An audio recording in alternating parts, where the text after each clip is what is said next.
नून के रहनुमा Tarar news conference कर रहे हैं। और उसके साथ साथ एक और जज साहब का उस ऑडियो में जिक्र है, मुनीब साहब का, वो भी उस बेंच का हिस्सा हैं। और आज इस ऑर्डर में कहा गया कि वो मुबैना ऑडियो है, उसकी तहकीक नहीं हुई कि वो ऑडियो असली है कि नहीं। तो कमीशन किस लिए बनाया गया था? जब जुडिशल कमीशन बनाया गया है वो इसी बात की तहकीक के लिए बनाया गया है कि ये ऑडियो असली थी कि नहीं थी।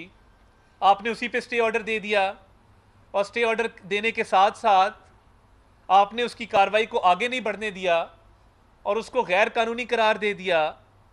तो ये कहाँ का इंसाफ है कि आप अपनी सास की ऑडियो का केस अपने पास लगाएं, उस पर स्टे दे दें, उस कमीशन को आगे चलने ना दें, उस कमीशन को तकनीकी बुनियादों पर रोक दें और फिर कहें कि वो मुबैना ऑडियो थी, इस बात की तहकीक ही नहीं हुई कि वो मेरी सास थी कि नहीं थी। ये तहकीक तो उस कमीशन ने करनी थी। अव्वल तो आपको इस बेंच का हिस्सा नहीं बनना चाहिए था और अब 16 सितंबर से पहले जाने से पहले आप ये ऑडियो लीक्स का कोई ना कोई फैसला करना चाहते हैं, हमें अंदाजा है।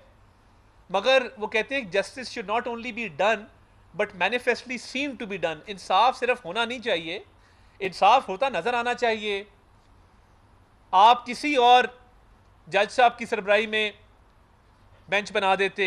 आप मुनीब साहब जिनका वो जिक्र कर रही हैं कि मैंने मुनीब को भी मैसेज किया है कि लाखों लोग हैं तरीके इंसाफ के जलसे में और ये दुआएं दे रहे हैं, तो इनके हक में फैसले करने हैं। जब इस तरह की ऑडियो में एक और जज साहब का जिक्र है, उनको तो रजाकाराना तौर पे बेंच से अलहदगी इख्तियार कर लेनी चाहिए थी।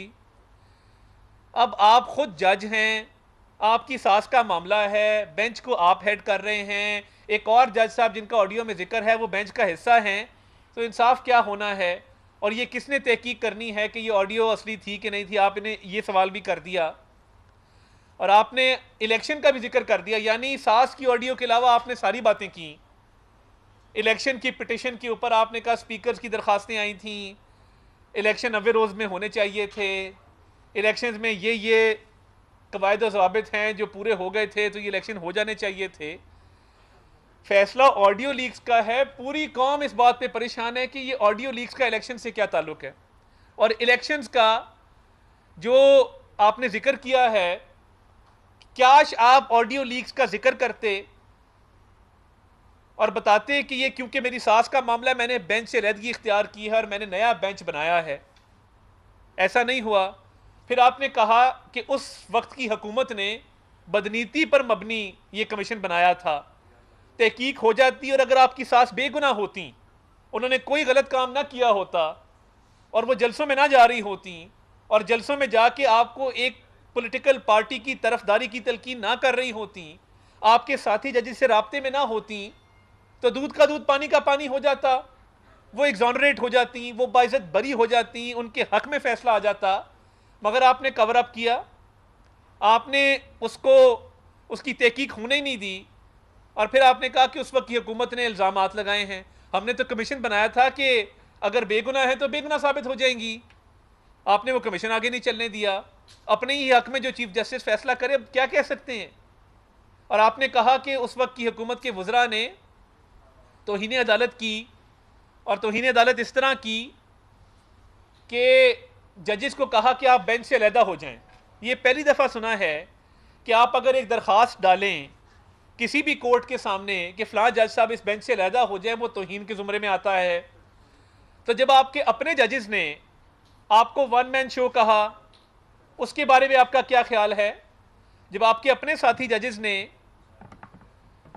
आप पे एतराज़ात उठाए, आप पर खदशात का इजहार किया और मुख्तलिफ बेंचों से अलहदगी इख्तियार करते रहे, उस बारे में आपका क्या ख्याल है? आपको बंदयाल साहब ने तो नहीं भेजा।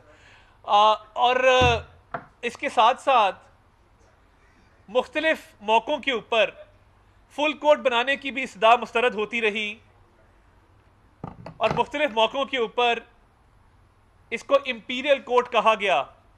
इंपीरियल कोर्ट हमने नहीं कहा था, वन मैन शो हमने नहीं कहा था। आपके ही साथी जजेस ने तहरीरी फैसलों में कहा कि ये वन मैन शो है, ये इंपीरियल कोर्ट है। आपकी कोर्ट में इतनी बुरी तकसीम थी कि आप फुल कोर्ट ना बना सके, ना तमाम जजेस को अपने साथ बिठा सके, क्योंकि एक लॉबीज क्रिएट हो गई हुई थी।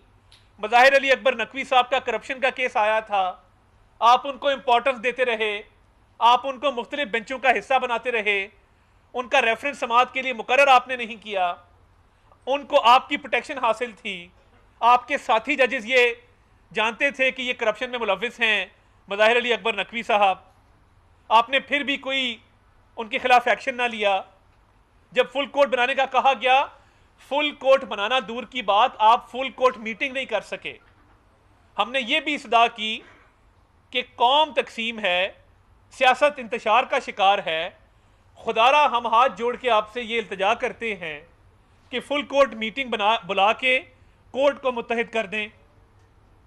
आपसे ये भी ना हुआ कि आप एक फुल कोर्ट मीटिंग बुला लेते और फुल कोर्ट मीटिंग बुला के उस मामले को किसी तरफ लगा देते।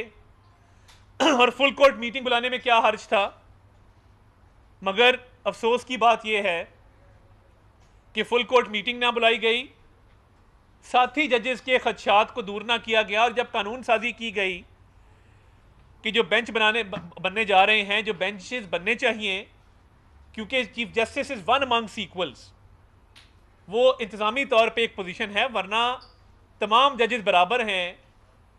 तो आपको कहा गया कि आप मेहरबानी फरमा के, क्योंकि तमाम जजेस बराबर हैं, कानून बन चुका है कि सीनियर मोस्ट 3 जजेस बेंचेस की तश्कील दिया करेंगे, इंतज़ामी उमूर पे फैसले दिया करेंगे।